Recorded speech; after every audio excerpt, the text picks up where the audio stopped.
qaar ka mid ah bulshada ku dhaqan degmada 26 Juun ee magaalada Hargeysa oo iskood isku abaabulay ayaa xariga ka jaray xafiis ay ugu ololeyn doonaan xisbiga xaakimka talada haya ee kulmiye. Xafladda xariga jaritaanka xafiiskan ayaa waxa si isku mid ah uga hadlay faa'iidada uu xisbiga kulmiye u yeelan doono xafiiskani. Qaar ka mid ah xubnaha xisbiga kulmiye iyo bulshada ku dhaqan degmada 26 Juun ee magaalada Hargeysa waxaana hadaladoodii ka fadaxawaadle ayaanu ka furaynaa geerashkayna higis waxaanu idin leenahay ku soo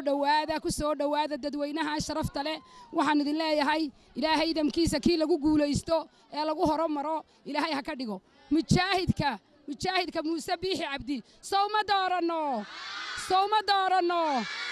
doorano waxa weeyaan dumarow kelmad kale aan halka idin ka faa'iideysanaya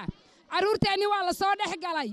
waxa weeyaan caruurtii kaadharkii baa laga iibsanayaa dollar baa la sitaa inaga qadiyadeenu ma aha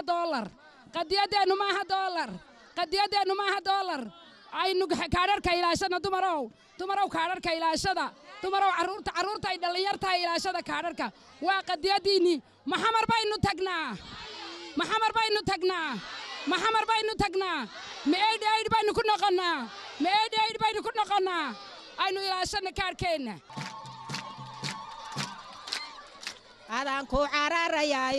adaan ku ciyaarayaayo calooshayda ku jecele cawaalow nabad ku waar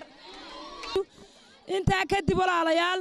waxaynu nahay dad maxay ahayda mowqif leh dad hadaf leh dad waxaynu isku duuban waa inaynu kaadhkeena ilaashanaa codkeenna waa inaynu meel ku hubsannaa Muuse Biixi Cabdi waa inaynu codka siinaa soo Muuse Biixi Cabdi ma siino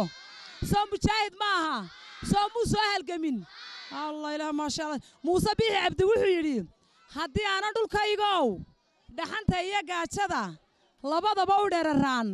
dhexda suunka ku adkayn Somaliland kamaan dhalan kuma dhaqana magaceed waxa idin maamul waxa miiska idin fadhiya Muuse Biixi iyo dawlad madax bannaan soo maaha oo hubka saariga u dhacayaale subka saaniga u dhacayaale caalankayga sayrtamayaale sakandariga ii kacayaale ragga sugay xuduudahayaale Maxamed Deeq Ismaaciil Xaashi Bulsha TV Hargeysa.